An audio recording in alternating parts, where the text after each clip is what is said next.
right when I saw her. So don't say it's over. Shows that make you laugh. Shows that make you think. Music that moves you. It could only be one place. Universal Broadcasting Network. Tune in at ubnradio.com.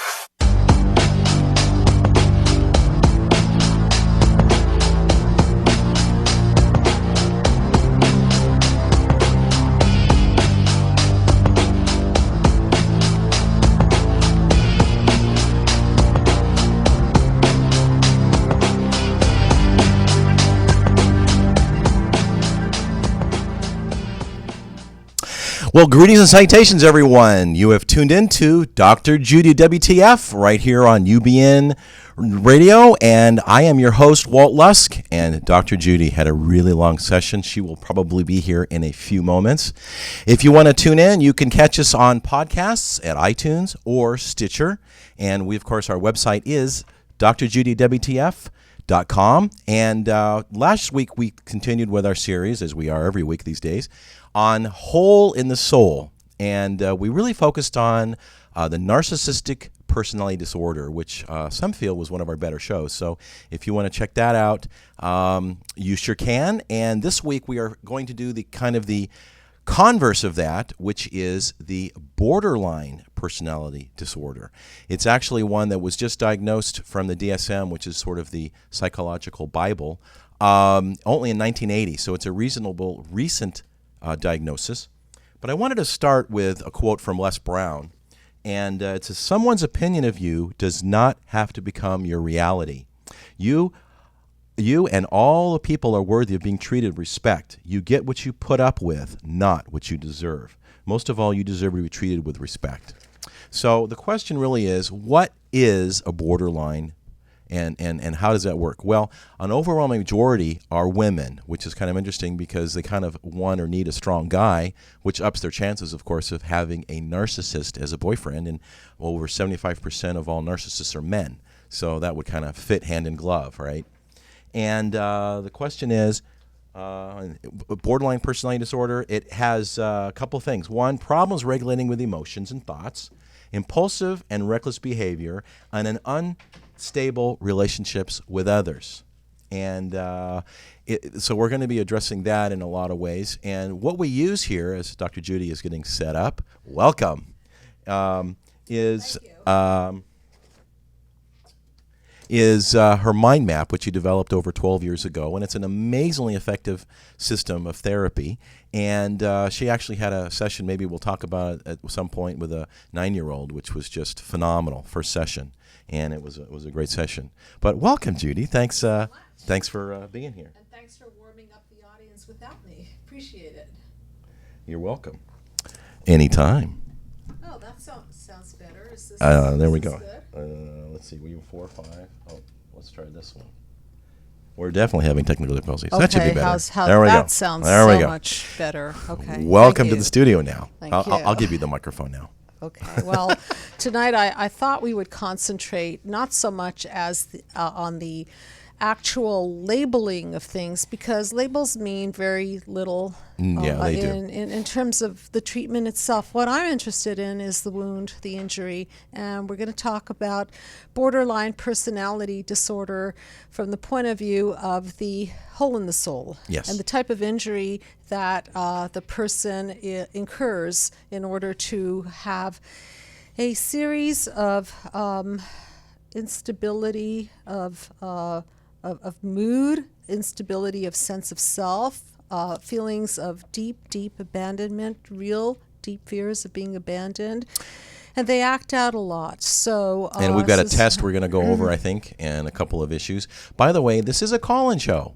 And we would love to hear from you if you're feeling borderline, or actually no one. Our call-in number is area code 323-284-7826. And Judy just finished her first fiction book called Lucid Darkness. And for everyone that calls in, will receive a free copy of her book, which is going to be released tomorrow. Yay! It's hot off the press. I just want to I just want to actually- show everybody. Actually, you know what we can do? It looks like this. There it is. Special thank you to Carl Hennigan, my co-writer.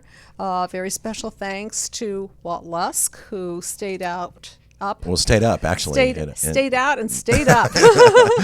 And editing the book. It was over the summer. Really, it was, editing's a lot of work. It's, sure is. picking sentence structure and words to modify. And, it was a great experience. Absolutely. I'm ready for your next one, which you started working on. I already started working on it, and my assistant Josh Golitsky, who edited it, and a lot of people did some phenomenal work. Solomon Augustine, my artist, and friends, Connie Dwyer, and my cousin Eva Rosenberg.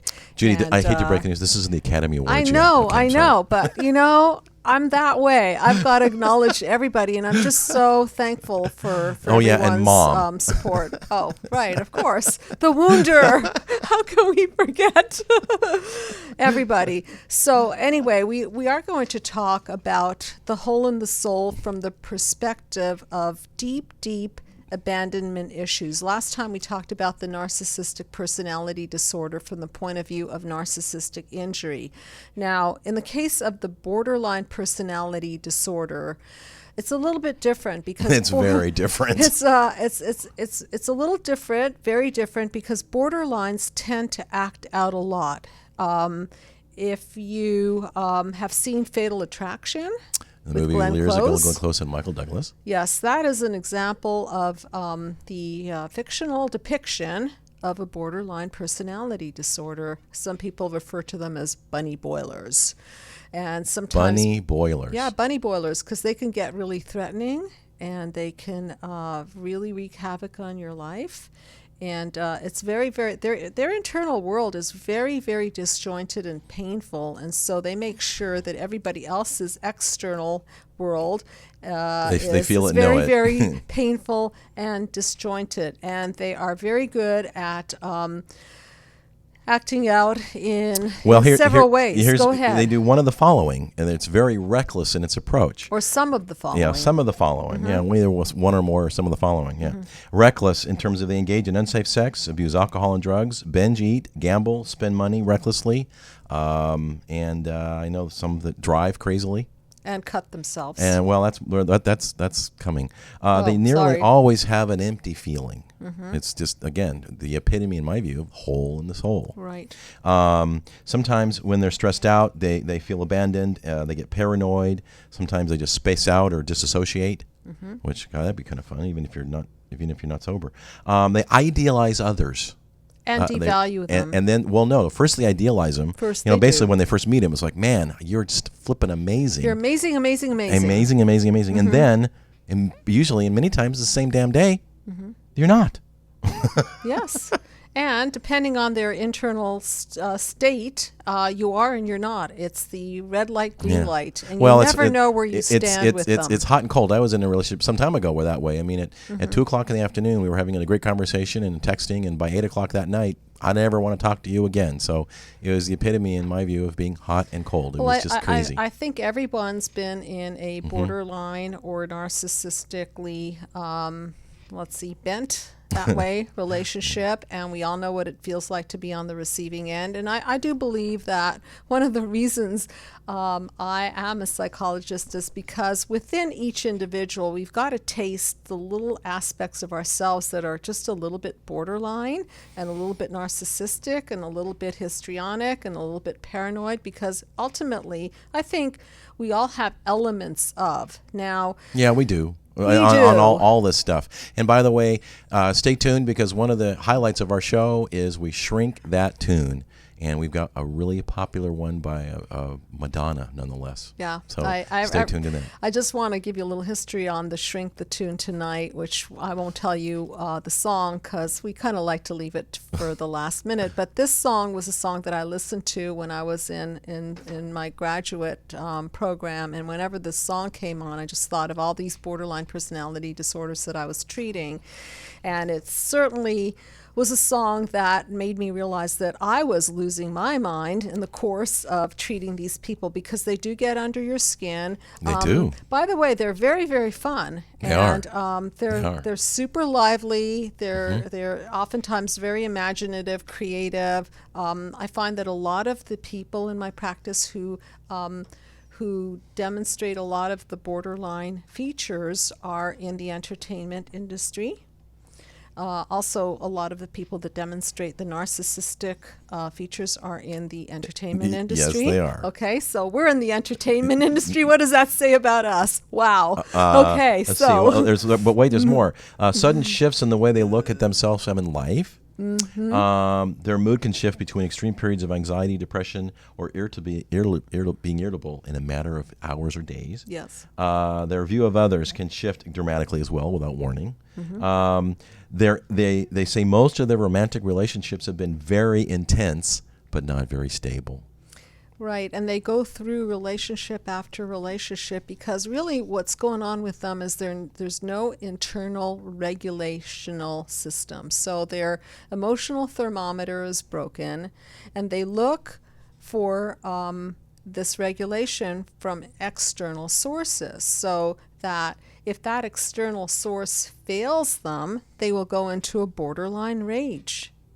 And so if you're in a relationship with a borderline, then you'll notice that if you don't exactly do what they want you to do, if you fail them in any sense, and this is really similar also to the narcissistic personality disorder, but the narcissist is more tightly wound. They're well defended. They've got the narcissistic defense, whereas the borderline has really, really loose boundaries, which is why they go from partner to partner and why they're so promiscuous, which is part of also one of the features of the personality disorder. Yes. So their boundaries are really loose, and the boundaries are loose because they've been wounded in the mother-infant bonding stage, where that bonding didn't quite go right. It was inconsistent. There were not probably, but there were attachment breaks there.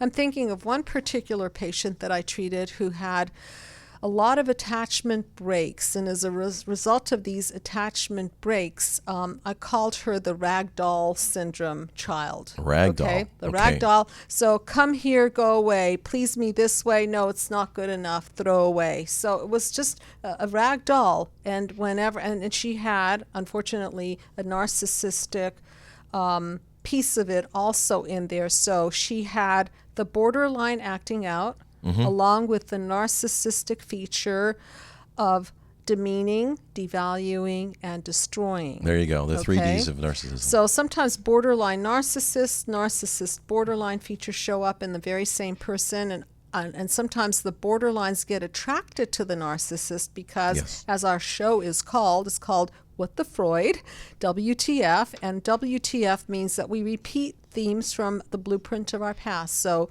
if we've been wounded in a certain way, we're going to pick the wounder. So it's a perfect match. It's a match made in hell. Borderline, who's been wounded, will pick the narcissist who has no empathy. Right. And it is definitely a match made in hell. Definitely. And so what we see here is we see, if you put the mind map up, I can show you in... Those of you who want to see the mind map, it is at drjudywtf.com. Thank you. And it's up there, all 9 panels. Yes. Yeah, so I'm just going to tell you the process of how this is formed so you can understand a little bit about why all the acting out and why all the loose boundaries and how they get triggered, and the core belief of the borderline, which is, I'm nothing, I'm empty. I'm nothing without a man, I'm nothing without a woman. By the way, most borderlines are females. Yes. And some of them end up suiciding. They do, and the epitome of acting out and imploding. They implode, right. They do implode. They do explode as well, but ultimately they're not the ones that will shoot up the movie theater. They're the ones that will ultimately do themselves in. Yeah. So that's a borderline. And as we like to say on the show, if you feel like imploding or exploding, just simply pick up the phone and unload and get on the couch with Dr. Judy. And we love, love, love call-ins. So Absolutely. please, And the number is 323-284-7826. Thank you. Okay. Okay, so let's put the mind map up so we can go through how these Back up. how these wounds cause us to go into our symptoms. So if we look at the mind map, the top row represents the creation of the problem. So if you go to panel 1 represents the wound. And if you're, of course, listening and not seeing the show, just think about the first process in the wounding process and the human disconnect process is from birth to the first 2-3 years of life. So during that period of time, if mother doesn't give eye contact, consistency, unconditional love in the form of consistent feedback, if there is no breastfeeding, if baby goes into child care too early, if there are inconsistent child care providers, this sets the psyche up for pathology. So if you do have an opportunity to go to the mind map, then you will see in panel 1 and panel 2 and panel 3 is the creation of the problem. And so what we do is we ingest through our contact with our primary caregiver, we blueprint the psychological feedings or lack thereof from our primary caregiver, and then we ingest it, and we ingest their darkness and their light, meaning all of their pathology. And again, I really want to emphasize that this is multi-generational. This is just not starting with mom or dad. This is starting with grandma, grandpa, their grandmas, their grandpas, and so on. And then there's a trickle down, and by the end of the showdown, tag, we're it. We're the beginning of the next generation. So whatever we don't clean up here gets passed down to our next generation. True, and what I like to say, it doesn't matter how you start. It's more important how you finish. Right. And the blueprint that we're started with can definitely be redone. Absolutely. And that's what I've designed this particular system to do is what I've designed it to do is to take the ingest, the digest, and the manifest, which is the encoding. Okay, so first there's the wound, and then there's the encoding and the reaction to the wound, and then it encodes into the fiber of the person's psyche, into the fiber of their being, and it encodes into their negative core belief, which is, in the case of the borderline, the wound is, I'm nothing. I'm empty. I'm empty, I'm nothing. Right. In the case of the narcissist, it's, I'm not important enough. So you can see that the two make a nice pair. I'm nothing, I'm not important enough, me. And what happens from there is that the narcissist will trigger the borderline pathology, and then she, typically it is a she, will fall into chaos, and then she'll fall into defense mechanisms, which are the ones that Walt talked about: the cutting, the shopping, the overspending, the acting out sexually, driving, drugs, driving really fast, irresponsible, impulsive. And the last one here is crazy. Is like they have enough problems in their life that are negatively impacting their ability to do anything, from either going to school, going to work, being with family, being with friends, or even have a romantic relationship. Yes, so absolutely. It's definitely chaos. It's a lot of chaos. It's a very chaotic relationship to be in, and you never know whether you're coming or going. You never know whether you're amazing or amazing, or if you are just going to be thrown under the bus and declared a goner. So this is the pathology, and again, there's the ingestion, the digestion, and the manifestation, which is the core belief that encodes. And then every time somebody touches on that wound or the core belief that you're nothing, you're empty, then it trips up like a lever and causes the person to fall into panels 4, 5, 6, chaos, defense mechanisms, and ultimately an explosion, and ultimately an implosion, where they may go so far as to cut themselves or cutting off themselves. Okay, so that is the entire way the system flows. So again, please call in, and for the persons that call in today, I am giving away a free copy of Lucid Darkness. It's a thriller. It's a fiction book. It was written, and the concept was by Dr. Judy. It's going to be a trilogy. So the second book is now being Dr. Judy does not know how to sit still. So What's that? well, yeah, what is that? I don't know. So that one will be out sometime later this year, I'm sure. No, not later this year. It's being uploaded to Their Amazon. second book will be out later that this year, one. and they said the first book will be out tomorrow. So you can get it. You can get the first copy of it if you go to. And again, the number 323-284-7826. So there's about 9 things that we can talk about. We've kind of gone to the broad brush if you want to dive into these, and you can pontificate of Sure. about 9 signs that your girlfriend just might be kind of sort of maybe a borderline. And the first one is fear of abandonment. In other words, desperate attempts to avoid abandonment. Real or imagined, by the way. Real or imagined. They cannot tolerate parting. And it doesn't matter whether they're leaving the job or they're just leaving with or hanging out with their best friend or family. I mean, it's anything and everything. Yes. The second one is they're volatile relationships. Okay, they're unstable and intense. They have low self-esteem. They cannot accept that they are people worthy of love. They project empty feelings to their partner, sort of a love-hate emotions. Yes. And again, in a blink of an eye, you can be either a hero or a jerk. Yes. Yep. But they can be,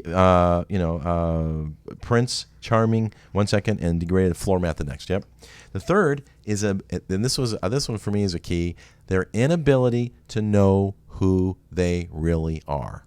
All right. Their sense of self-image is just chronically unstable. Yes. Okay. They sort of have an adolescent mode for the rest of their life. And so therefore they're really prone to depression. Because Yes. if their needs are not met, which is why they're exhibiting these features in the first place, is because their needs were not met, their primary needs were not met.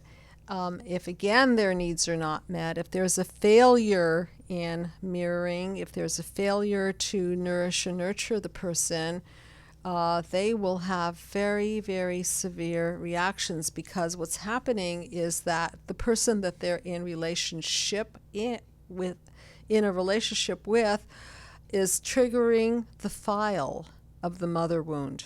Okay, so it's like Triggering the file of the mother wound. right, like a computer. There's a file in there, and that file is really deep. It's really unconscious, and that's why they're all over the map, so to speak, is because they don't know, they haven't connected the dots yet, that the reason they're acting this way is because really all the anger, all this pain really belongs not projected on their partner, but it belongs projected back on mom, primary caregiver, in a way where they can cleanse themselves. And by the way, I don't mean that the treatment means that you're now going to shame, blame, and throw mama under the bus. No, but there is a process where they need to detox the feelings that have been suppressed for so long and have gone symptomatic. I call it gone sideways into symptoms rather than flowing in terms of the self-expression. There is no self-expression because don't forget, babies have no words. Babies have no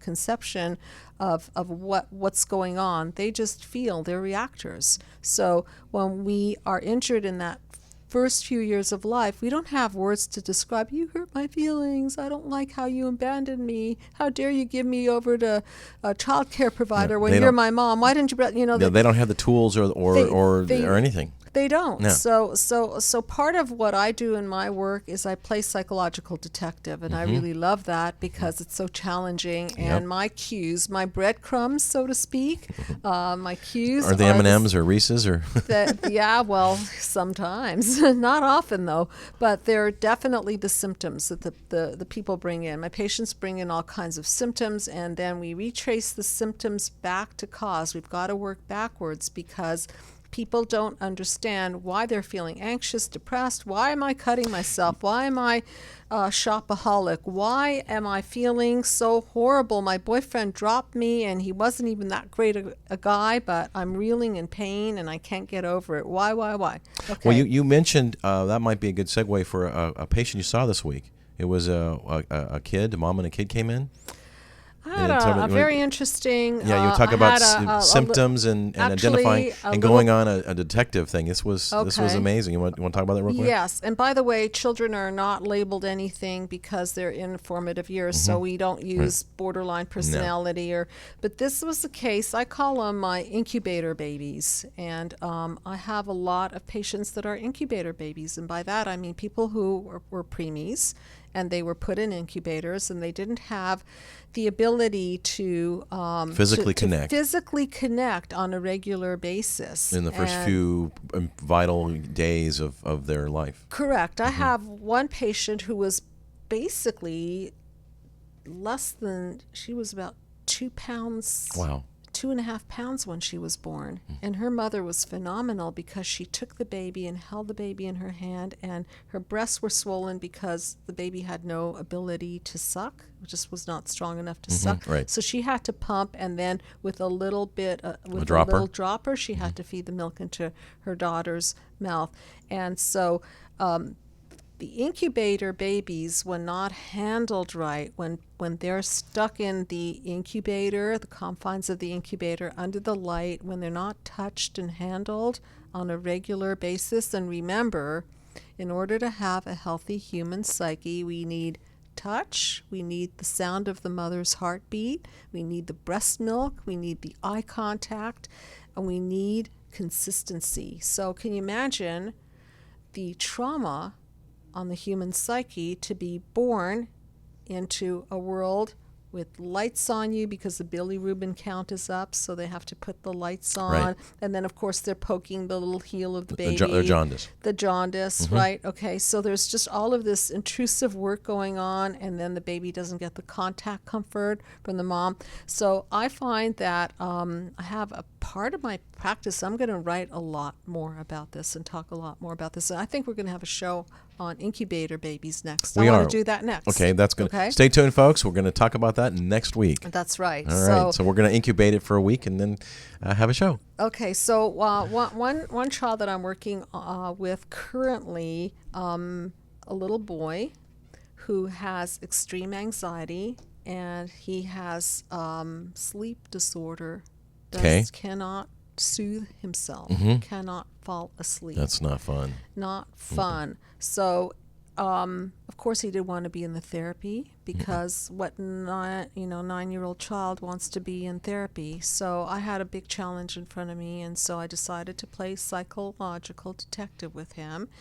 And I asked him if he thought it might be worth his time to be here to figure out the mystery of why he's not sleeping properly. He says, yeah, fine, we'll do that.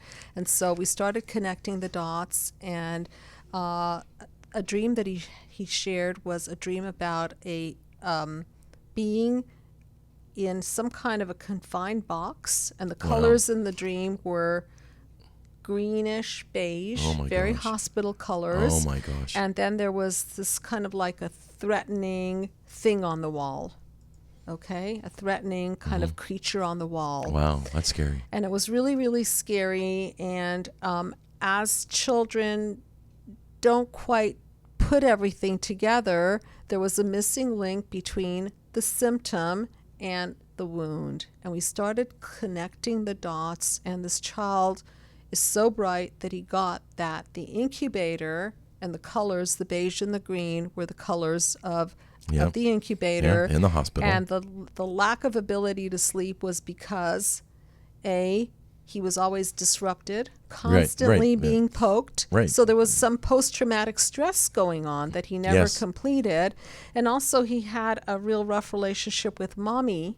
And so he said to me, I thought it was brilliant. He did his own analysis. I gave him standing ovation on this one. He goes, and the reason I'm having a hard time with my mom is because I didn't see her first.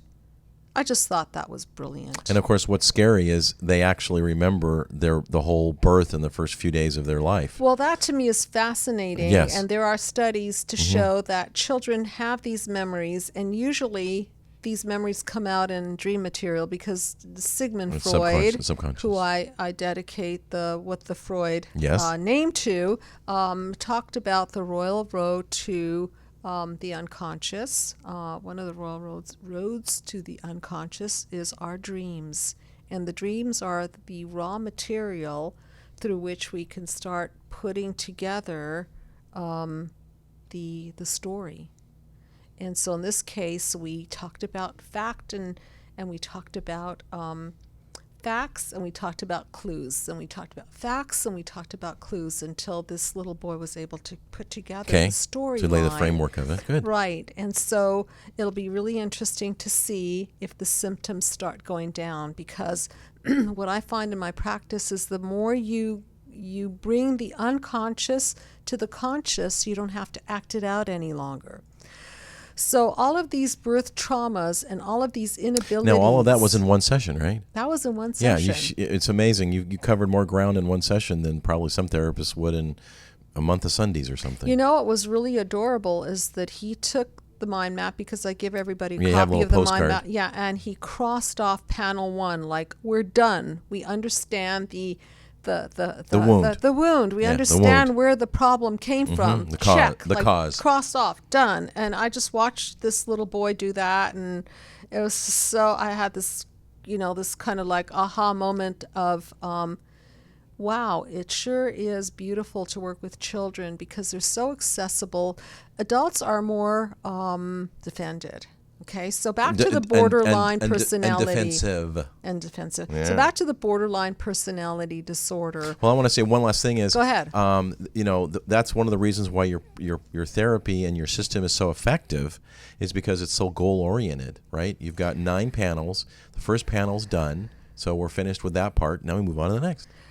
It's system oriented, Yeah, it's which system-oriented. is goal oriented, Yeah. and I'm teaching my patients to perceive the misperceptions of childhood so that we can cleanse the lens of misperceptions. Cleanse that and we lens. can reboot the system, and instead of encoding the darkness, we can tear apart the old codes that were lies and misperceptions and distortions, and reboot the system. Literally unravel the DNA of the psyche is how I like to look at it. So if you are seeing things a little cloudy today, even though here in Southern California it's kind of rainy, and you have a little more bright perspective, phone in, get on the couch. Number again is 323-284-7826, and you are listening to Dr. Judy WTF. I'm your host, Walt Lusk, and of course Dr. Judy Rosenberg is our illustrious leader of the mothership of the show. And I just wanted to share another case study. It was Sure. a couple, and the woman had severe childhood abandonment issues. And what was going on in that dynamics is that she was projecting these fears of abandonment on her husband. And so he was feeling very, very burdened by this, because he had no intentions of abandoning her at all. He loves this woman very much. And the more she projected, the more he felt burdened by this. And we have a caller. Oh, awesome. Okay. Hi, thanks for calling. You're on the couch with Dr. Judy. Hi. Hi. I'm listening. So what do I do? Do I just ask a question or make a comment? Well, whatever you have a question, we will hopefully answer. Be our guest. Although you might want to turn your computer or radio off so it doesn't echo in the background. That's what I'm doing because Thank it you. got confusing. Thank you. I am a patient of Dr. Judy. Hi. And thank you for hi. calling in. I really appreciate it. Hint, you saw me today. So I think I know who you are, but we'll keep you confidential. exactly. Well, I was calling to make a comment about the mind map that you have, and Okay. that it is so instrumental. I feel in I call it like a self-discovery process, and how it's helped me so much. And every time I heard you last week on the radio show, and I heard you tonight, and I'm still having aha moments from the time we first started until our session today. I have them all the time with Judy. It's just nature with hanging out with Dr. Judy. I so incredible. appreciate you saying that, and a lot of times all the time there's a partnership going on in the therapeutic bond, and it is a bond between the therapist and the person coming in for therapy, and sometimes part of the magic, and it is part of the magic, is the chemistry between the two people. Yeah, it is. And sometimes when the chemistry, and by chemistry I'm not talking about just arbitrarily so, when the person is really ready to come in and deal with their issues, and the person that is treating the other is really, really attuned to what's going on, there's this beautiful synergy that goes on. I call it the interconnected web of therapy. And when that occurs, there's such a gorgeous partnership, and it just feels like it feels like there's a co-creation of the therapy going on, and that doesn't always happen. I want you to know that, okay? So I just have so much fun when you come into the office, because I just feel that you're so on board. You're so very, very, I talk about permeable membranes and semi-permeable membranes and non-permeable membranes, and some people are just these permeable membranes that want to come in, that want to heal. They're ready. That want to unearth all of their darkness. And today we talked about a concept that's one of my favorite concepts, which is blueprinting off of our success. Yes. That was exceptional. Yes, I really enjoyed talking about this, because we have all of these areas where we feel not so light. We feel like we're in the darkness. And then there are areas of our life which I call island of competency. And everybody has these islands of competencies. It may be your work, it may be your ability to create art, or it might be your ability to be a great mother, or whatever it is. And oftentimes what we don't realize is that we have these islands of competencies because in these areas we have amazing core beliefs about ourselves, and because we select amazing team members to come on board, and because we have ability to really put up what I call a healthy semi-permeable membrane, which is letting in the good and keeping out the bad.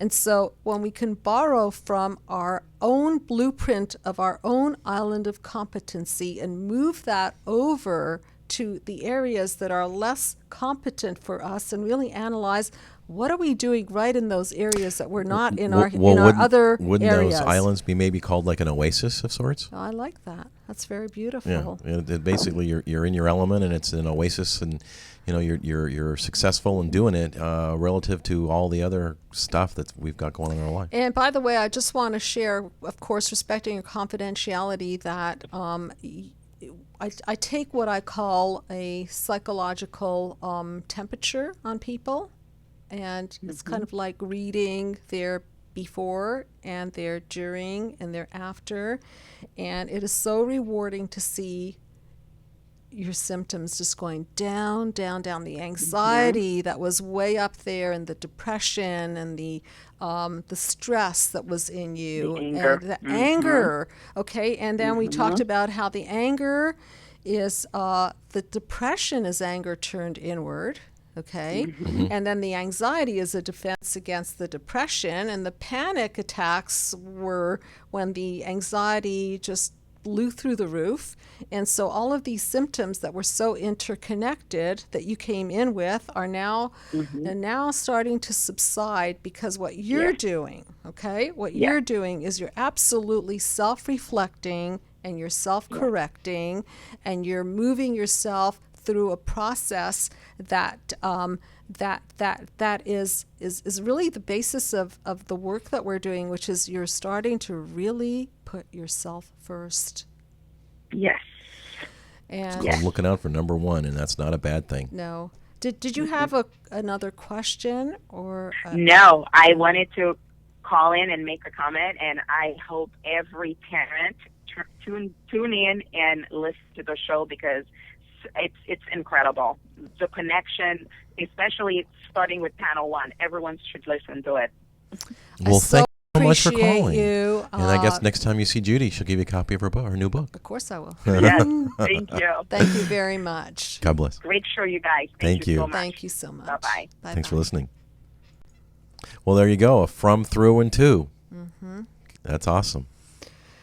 Yeah, so going back to the hole in the soul. Yes. The borderline features. Very, very, very painful. Oh, it's a lot of painful, and from what I read here, it's a lot of chaos. I mean, inability to know who you really are. I mean, that's scary, right? And there goes that thermometer, the internal thermometer, which mommy was supposed to supply by her consistency, is not built into the DNA of that individual. So how else is she supposed to monitor herself other than through other people?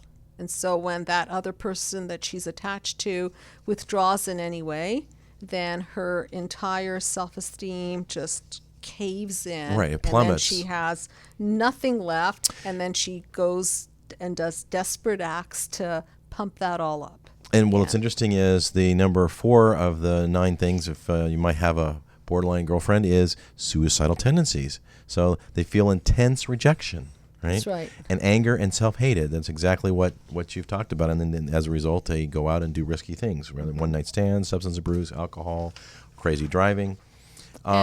Just another thing I wanted to mention about that, because they have no boundaries. That's number 5. Impulsive acts and lack of boundaries. They don't protect themselves sexually, No, so they don't. they're very, very prone to getting pregnant. They're very, very prone to sexually transmitted diseases. Yeah, they are. This is a lack of boundaries. Yep, that's number 5. Number 6 is, which kind of fits, is a mood roller coaster. Highly unstable mood, right? Sometimes they overspend. They may be cocky. Sometimes they may be really excited, or they have lack of energy. Yes. Yeah. 7 is feeling of meaninglessness, which again is they're empty. They feel dissatisfied. They're present but not there. You feel like you don't know at all if you don't know them at all. There's no topics to discuss. And the last one, 2 more, shows rages. We talked about that. Anger, easily provoked to anger. And the last one is that you might be dating a borderline, is they're paranoid and loss of awareness. So under normal stress, they feel very dissatisfied, distant, and unaware of what's really transpired. They're causing their pain, and they're in a lot of pain and grief. So during another episode, I talked about attention deficit disorder, which I call licking your emotional wounds, because when you're I don't know if I pay distracted- attention to that one. I know you didn't. I don't want to interrupt you. Continue licking, Walt, okay? I'm a good licker. You are a good licker of your emotional wounds. And so what happens is that people get distracted by their internal pain, and so therefore they cannot pay attention to the external world, and so therefore they will lose things, and they will not be able to focus on their homework, for example, or their studies. And so a lot of their life is very, very internally directed versus externally directed. And in the course of the therapy, once they start connecting the dots between the disconnect, the early disconnect, the mother-infant disconnect primarily, and then again reinforced by the father disconnect oftentimes, then they can start understanding that really this has little to do with who they are. It has everything to do with how they were blueprinted, and then they can start forming a core of self that's centered around setting boundaries for themselves, that's centered around understanding that they can now develop skills of self-soothing as opposed to relying on other people to soothe them for them, and start building this core so their defense mechanisms are not that permeable, and therefore they don't get into situations that can really infect them psychologically and even physically. Well, what's interesting is, in reading what I'd read a little bit, is there's not really a cure, if you will. It's not like a magic pill you can take or some kind of drug that can, address your symptoms. The only way to do that truly is through therapy. From identifying the problem and taking a look at the reactions to the problem and that encoding of emptiness that forms into the core belief, and dismantling the whole encoding and then recoding ourselves, because really we are responsible for cleaning ourselves for the next generation. Right. We definitely, this could be multi-generational. If you're not focused on raising your child, then and doing all that's necessary to be connected to them when in the early years, it's just going to repeat itself. And for those of you who are not planning on having children, then it doesn't matter. Cleaning yourself so that you don't project on other people and that you don't ruin the bonding that you have, because sadly, what we all want is we want to be close. We want to be bonded. But the way that our defense mechanisms are set up is that we want the bond, but then we kill off the bond. And the reason we kill off the bond is because we're repeating the blueprint of the past. The mother killed off the bond, so now the person kills off the bond. It's my turn now to do it. Yes. And the goal, of course, is to have less or no hole in the soul. Yeah. And for those of you, actually, I'm going to put a real quick plug, who are listening to us that aren't in the area, the Southern California area. Dr. Judy, probably in the next 30 to 60 days, will be having a way to have therapy via Skype. So stay tuned for that, and we'll be making an announcement of that. It is now time for our song. We're going to shrink that tune. And your copy's right there. And by the way, this is one of my favorite songs. And this is a song I listened to when I was in graduate school. And memories. Boy, whenever I heard this song, I thought about all the patients that were being set my way in the clinic at which I was working. So and go this ahead. This is entitled "Borderline" of all things, performed by Madonna. So I'm going to read the song. We're going to shrink it and then play the tune. Something in the way you love me won't let me be. I don't want to be your prisoner, so baby, won't you set me free? Stop playing with my heart. Finish what you start. When you make my love come down, if you want to let me know, baby, let it show. Honey, don't fool around. Okay, this is so perfect in line with what we're saying. I so love this song as a representation of tonight's topic, because something in the way you love me. So there is the repetition principle. She's not happy with the way the person's loving her, because she's a prisoner of how he's going to respond to her. So she's not free. So if he's nice to her, she feels good. If he's not so nice to her, she doesn't feel so good. So when you that means it's also dependent upon whether he is or nice or not nice, right, as to whether or not how she feels. So her whole feeling at that point is dependent upon whether he's nice to her or not. Right. So you make my love come down. So here she is. She's empty, and he's the thermometer making her love go up and down. Yep. And baby, don't fool around, meaning don't fool around with my emotions. You know how vulnerable I am. Just try to understand I've given all I can, 'cause you got the best of me. Borderline, in the chorus, borderline feels like I'm going to lose my mind. You just keep pushing my love over the borderline. So here she is. She's empty. She's given all she can. She will try frantically to avoid real or imagined abandonment. So she's usually an overgiver and an overpleaser. She's given all she can. And he's got the best of her because he's the narcissist usually. So he's vampired out of her everything. Yep. And now she feels like she's going to lose her mind. But it's worth losing her mind because she doesn't want to lose the love object. Remember, they don't want to lose the object that they're tied to because there's the nourishment. Keep on pushing me, baby. Don't you know you drive me crazy? You just keep on pushing my love over the borderline. Something in your eyes is making such a fool of me. When you hold me in your arms, you love me till I just can't see. But then you let me down when you look around. Baby, you just can't be fooled. Found. Oh, found. Excuse me. Stop driving me away. I just want to stay. There's something I just gotta say. Yeah, the found part I didn't want you to miss. Excuse me? It's so, no, it's so, it's, Well, it also rhymes. it's so important because, baby, you just can't be found. In other words, she's paranoid. She's searching in his eyes. She's lost. She's lost, and Yeah. he's nowhere to be found because he's probably unempathic to begin with. So he's always letting her down, and basically she just wants to stay, like, please just be there for me. And usually she's tied up with somebody who's not going to be there for her. Just try to understand. I've given all I can because you've got the best of me. Keep pushing me, baby. Don't you know you're driving me crazy? You just keep pushing my love over the borderline. In the last stanza, look what your love has done to me. Come on, baby, set me free. You just keep on pushing my love over the borderline. You cause me such pain. I think I'm going insane.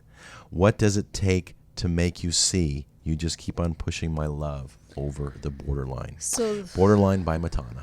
So there's not a lot of love here, but there seems to be a lot of pain here. And yeah. again, match made in hell. She's probably bonded to a narcissist because her mother was a narcissist, most likely. So narcissistic mothers make borderline personality disorders. And there's the match made in hell. Match made in hell. Folks, thanks for so much listening. Next week, we're going to talk about incubation babies. And if you missed last week's show on narcissism, can't encourage you enough to check that out. We are Dr. Judy WTF. I'm Walt Lusk with Dr. Judy Rosenberg. You can check us out online at www.drjudywtf.com, and we're on Twitter and Facebook of the same. So God bless everyone. Thank you so much for listening. And here's our tune, Borderline Tune.